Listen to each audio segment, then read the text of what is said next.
Olá, tudo bem? Meu nome é Márcio e hoje eu vou iniciar um vídeo que fala sobre a filosofia antiga. Tá? Vou dar um panorama geral sobre a filosofia antiga, que é a continuidade do que a gente começou a ver nos vídeos anteriores. Porém, tem que passar um panorama geral sobre a contextualização para a gente dar início à filosofia antiga. Tá? Filosofia antiga, conforme vocês devem saber, surgiu em Mileto, uma cidade-estado da Grécia.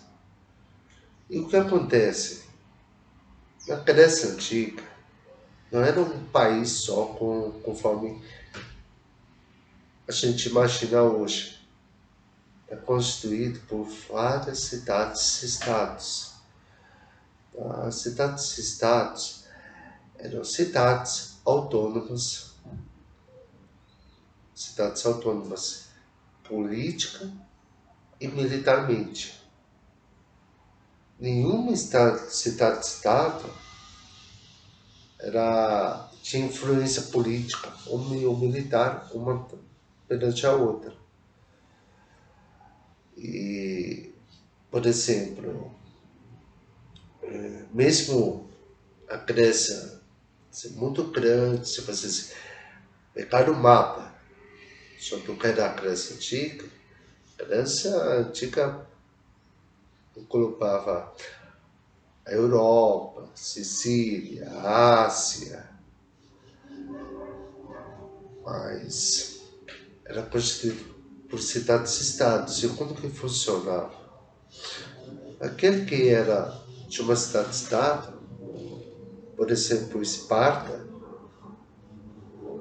e de repente iria para Atenas, ou para Mileto, ou para Sicília, essa pessoa que é de Esparta, em outra cidade grega, era considerado estrangeiro. Um exemplo bem simples. Imagina aqui no Brasil. Suponhamos que aqui no Brasil não fosse essa unidade federativa que é constituído hoje, e sim por cidades-estados, suponhamos. Se aqui fosse cidades-estados, conforme a Grécia antiga, e eu morasse, por exemplo, em São Paulo, fosse um cidadão de São Paulo, se eu fosse para o Rio de Janeiro, no Rio de Janeiro iria ser estrangeiro, porque é outra cidade-estado. Ou seja, cada cidade-estado não era um país, conforme nós conhecemos hoje. Era um grupo político e militar independente uma da outra. Não tinha um poder central que administrava todas as cidades-estados.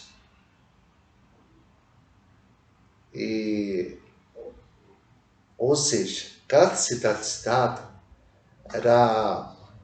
tinha sua própria independência política e militar independente.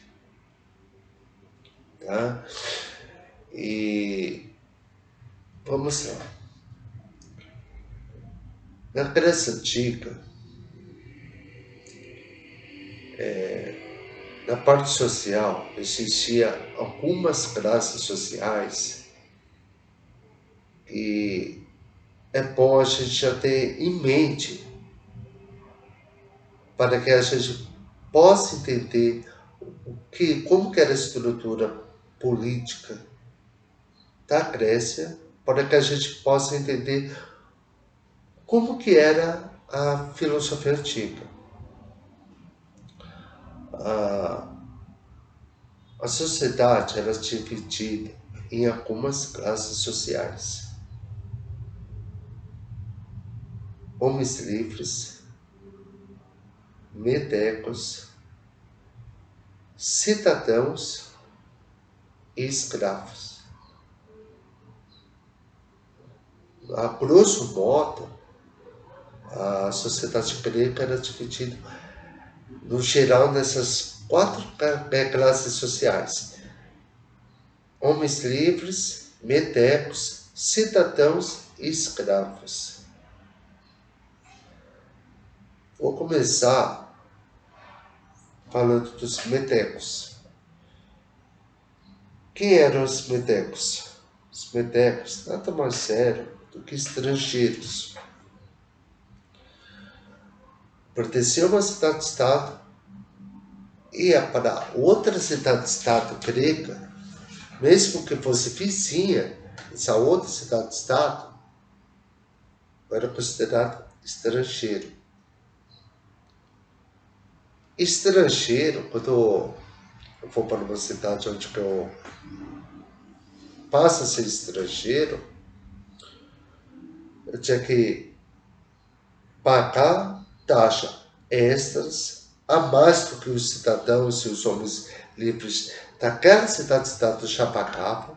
Eu, como estrangeiro, tinha que pagar as mesmas taxas dos homens livres e dos cidadãos, mais uma taxa a mais por eu ser estrangeiro. E geralmente tinha que pagar pela hospedagem. Por que geralmente? Poderia ser hóspede de uma pessoa, a convite. Mas geralmente o estrangeiro tinha que pagar. Bom,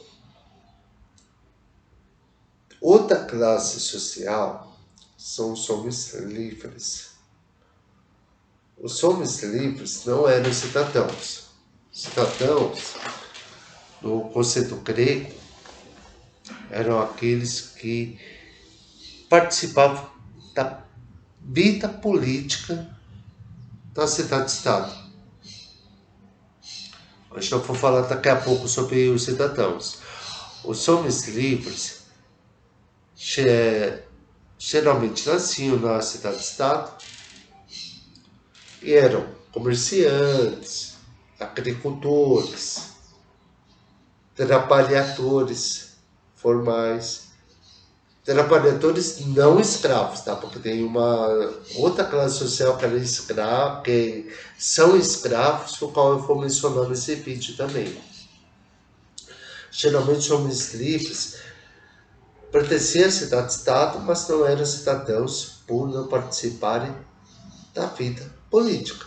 Os agricultores, comerciantes, artesãos, entre outros. Outra classe social grega era os cidadãos. Cidadãos geralmente eram homens com posse e que tenha tempo livre para se dedicar à vida política daquela cidade. Lembrando, homens, somente homens nesse mundo antigo eram considerados cidadãos, homens que tinham tempo livre para se dedicar à política. E mulheres poderiam ser consideradas cidadãos? Não, não poderiam. Geralmente os cidadãos eram apenas homens. Isso se originou, lembra nos outros vídeos que eu mencionei sobre as religiões domésticas, onde cada pessoa tinha apenas uma família e uma religião doméstica. Sem religião doméstica, não há família no conceito grego antigo. Tá? E o que acontece? As mulheres, por exemplo, que pertenciam a uma religião doméstica, mesmo paterna, ao se casarem, o que acontecia com as mulheres? Antes de se casar, o patriarca da religião doméstica e da família desligava a mulher do seu culto doméstico e da família original, e ao desligar, ela não pertencia mais à religião doméstica, ou seja, não poderia mais participar do culto doméstico, nem adorar os deuses originais, e nem pertencer mais àquela família original. Para quê? Uma vez desligado, ela iria pertencer à religião doméstica e à família do marido. Porque é simples. Uma vez que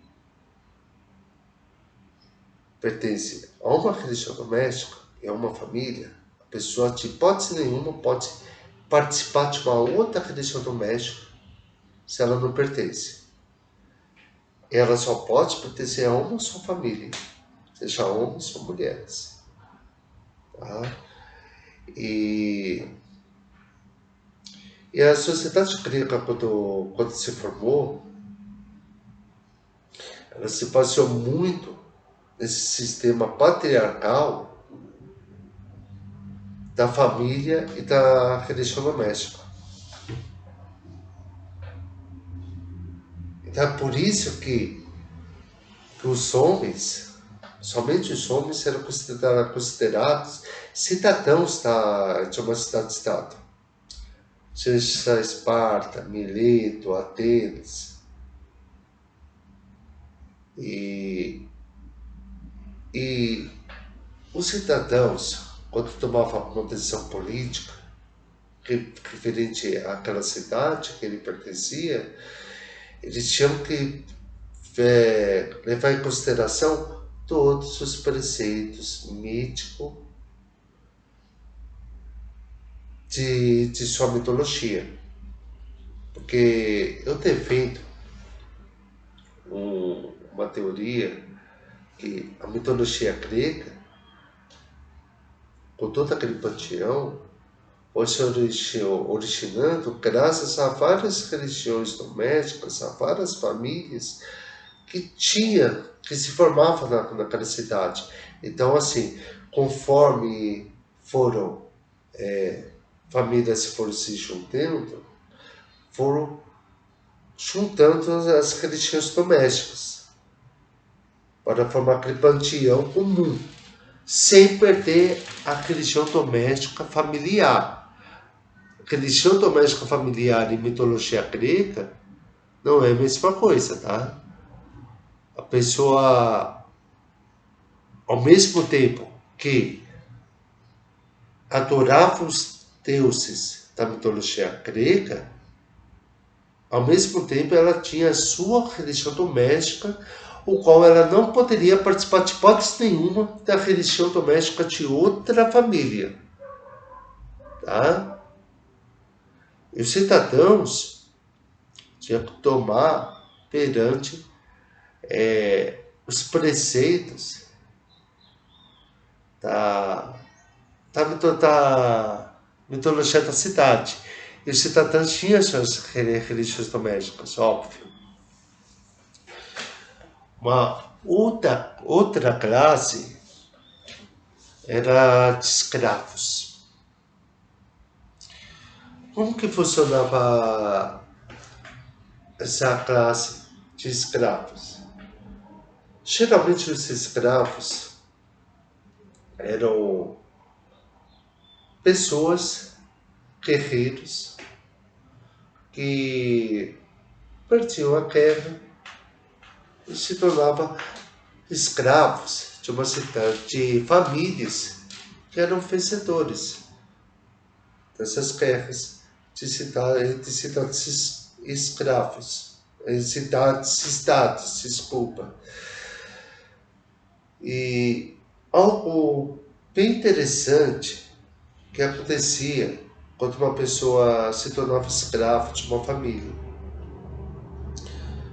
Ao se tornar escravo de uma família, geralmente aquela família organizava um banquete para recepcionar seus escravos recém-adquiridos. Fazia um banquete, seus escravos participavam como boas-vindas, como escravos, óbvio. E uma outra particularidade era o seguinte: ao ser recebidos no banquete, os escravos tinham a opção de manter a sua religião doméstica original, que tinha antes de serem escravos, ou passar a cultuar os deuses daquela família, que eram dos seus senhores. Lembrando que se os escravos optassem a fazer parte da religião doméstica dos seus senhores, eles tinham que deixar a religião doméstica suas anteriormente. E na religião doméstica, geralmente os homens, quando morrem, se tornam ancestrais. Mas lembrando, se os escravos abrissem mão das suas religiões domésticas e pertenciam à religião doméstica do seu senhor, ele passa a pertencer à religião doméstica do seu senhor como escravo. E escravo não se, perante a época, a cultura da época, uma vez escravo, depois que morreu, o escravo não se torna ancestral, um deus. Continua pertencendo àquela família como escravo, mesmo depois da morte. Nossa, isso pode parecer bem estranho com o pensamento que a gente tem hoje. Pode parecer bem estranho mesmo. Mas era isso que acontecia na época. Tá? E assim, a Grécia, pelo menos o mundo grego, e outros mundos gregos antigos, era tudo baseado em deuses ancestrais.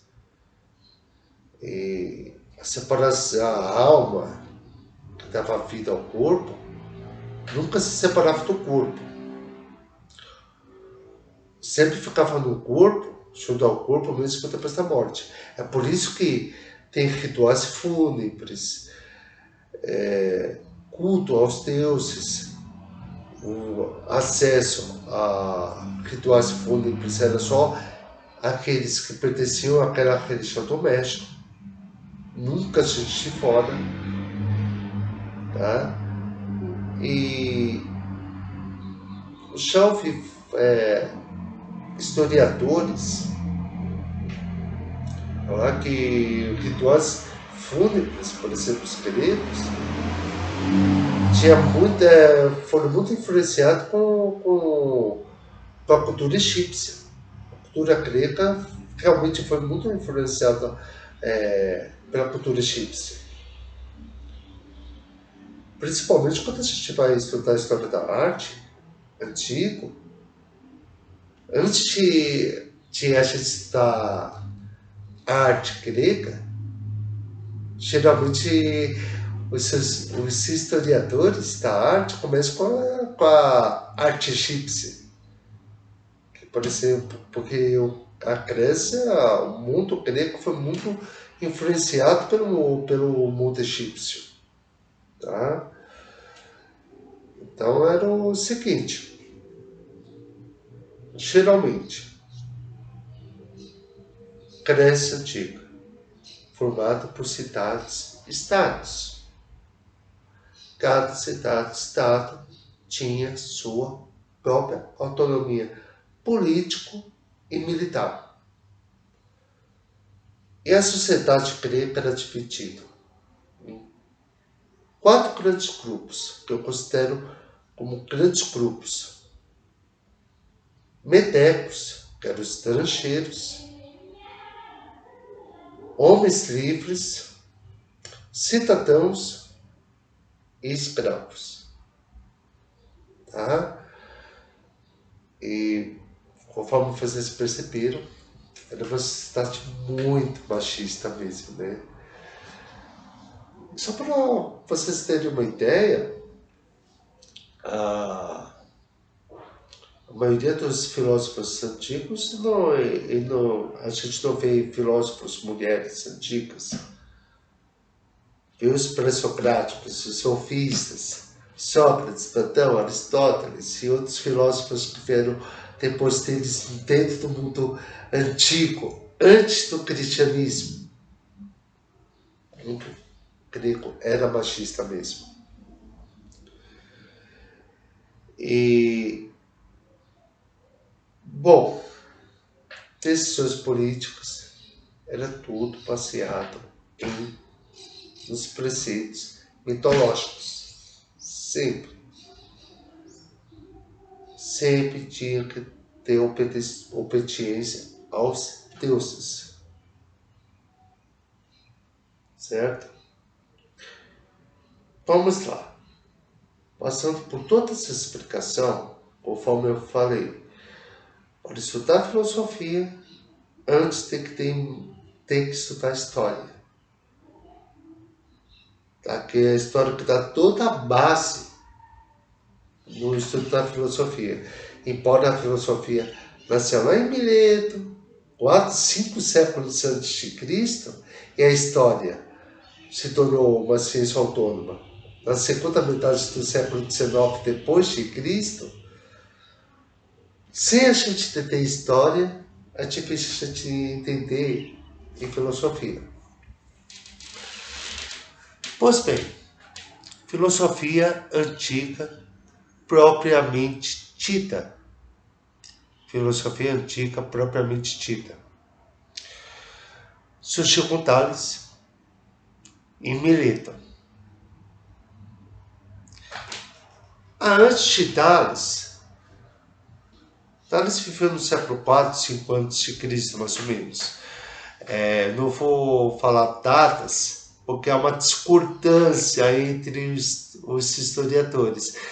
E como que eu também sou professor de história, sou historiador, então eu sei muito bem que há muita discordância, então não vou falar data de nascimento e data de morte no mundo antigo, porque eu não quero entrar em controvérsia.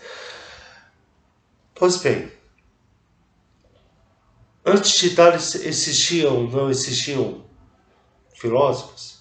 Não existiam pensadores. Mas o que acontece? A filosofia surgiu unicamente para ter um pensamento racional desvinculado do pensamento mítico. Lembrando que o pensamento mítico, o pensamento religioso, antes do surgimento da filosofia, um pensamento muito rico, não desmerecendo. Assim, não é demérito nenhum falar que o pensamento oriental não é filosofia. Não há demérito nenhum.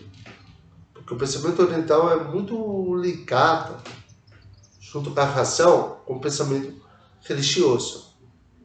O pensamento oriental é riquíssimo. Eu adoro estudar pensamento oriental.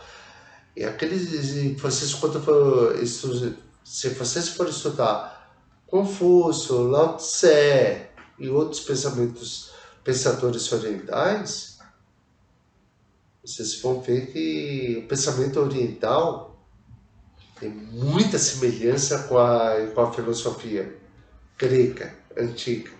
O pensamento oriental antigo tem muita semelhança com o pensamento da filosofia grega antiga.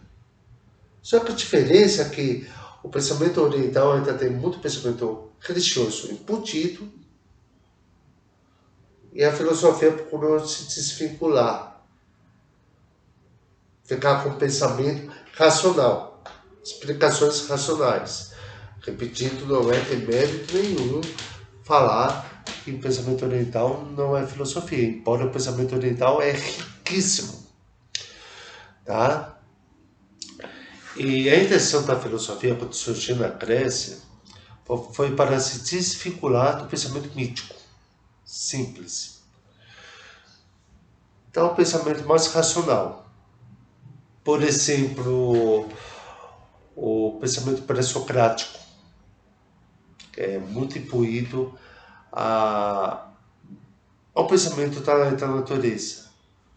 O pensamento pré-socrático, que é um pensamento filosófico, se dedica a explicar a natureza de uma maneira racional. Por que a água segue determinado curso, como que a árvore floresce, por que o sol nasce de um lado e se põe em outro, sem pensamento mitológico, que antes do surgimento da mitologia, da filosofia, a mitologia fala, o sol nasce e se movimenta por causa de Apolo. Vem todo esse pensamento mitológico. E a filosofia veio para se desvincular do pensamento mitológico. Não é que a filosofia nunca vai estudar pensamento mitológico ou religioso, tá? Como tem um ramo da filosofia, que é a filosofia da religião. E filósofo mesmo, que é filósofo mesmo, além de estudar os filósofos clássicos, sua história, estudar mitologia, religião, para entender a natureza humana. E a filosofia antiga surgiu com Tales de Mileto, e a princípio foi estudar sobre a natureza, tá? Estudar sobre a natureza, que são os pré-socráticos. E conforme os pensadores, os filósofos foram se aparecendo, se desenvolvendo,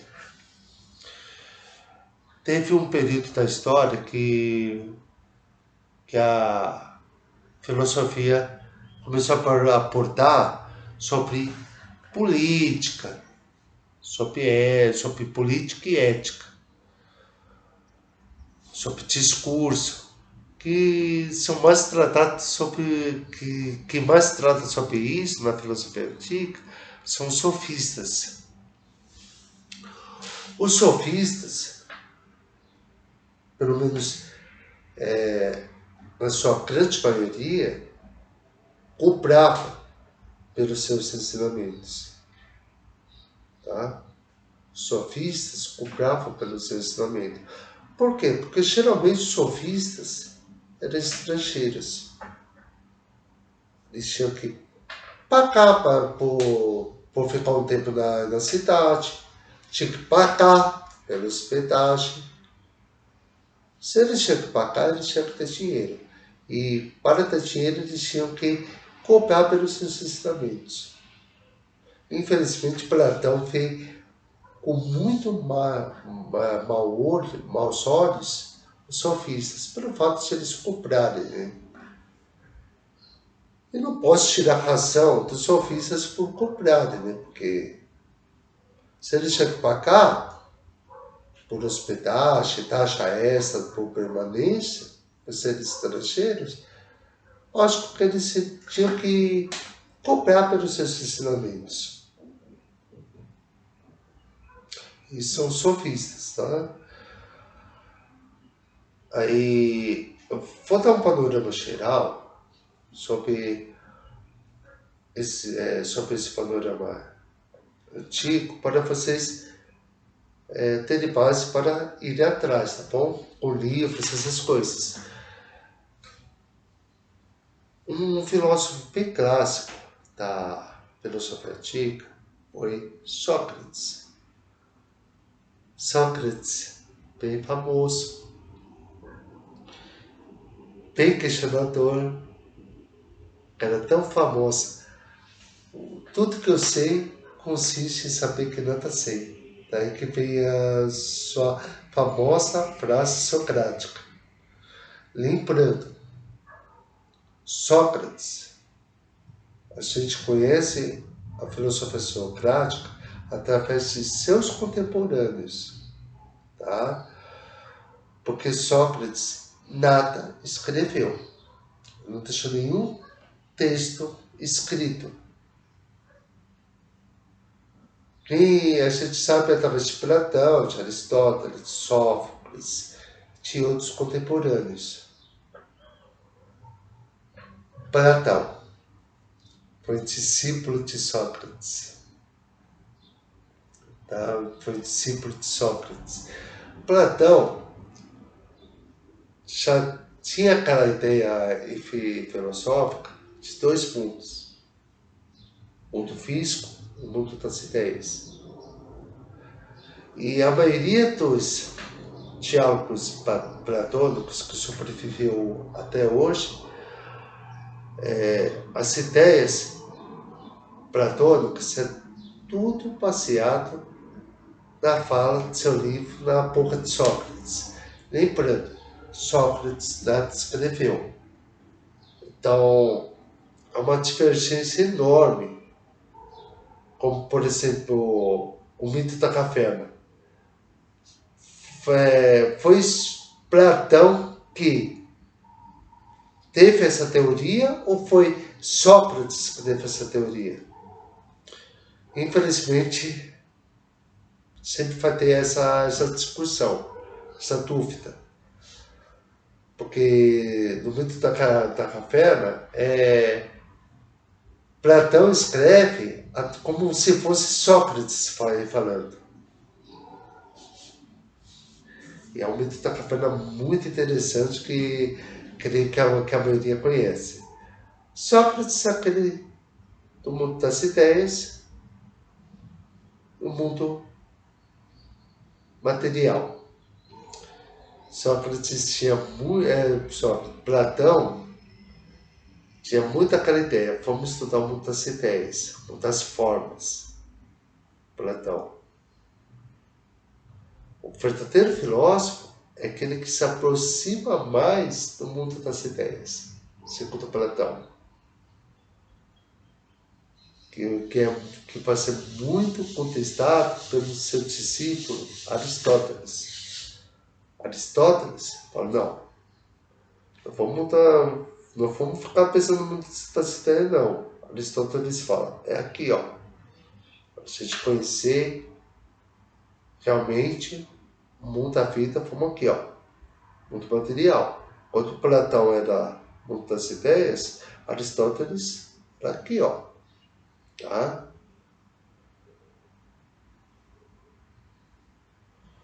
Bom, esse é um panorama geral, histórico, para que vocês possam se aprofundar em filosofia antiga, tá? Eu estou tentando passar para vocês o panorama histórico, porque eu sei que a maioria dos filósofos já vai entrando diretamente na filosofia de cada filósofo. Então a ideia entre meus vídeos, pretendo futuramente publicar mais, a ideia dos meus vídeos é dar toda essa base histórica para que vocês possam continuar com o estudo de vocês. Se aprofundar em filosofia. Então, assim, como que eu sou filósofo e historiador, a minha intenção é dar toda a base histórica, um âmbito histórico, para que vocês possam entrar com muito mais base no mundo da filosofia. Tá bom? Por enquanto, nesse vídeo é só. Pretendo mais para frente publicar outros para dar uma continuidade nesse panorama histórico. Assim espero em breve publicar. Tá bom? Meu nome é Márcio, sou filósofo, historiador e pedagogo. Espero que você tenha gostado desse vídeo do panorama histórico antigo. Tá bom?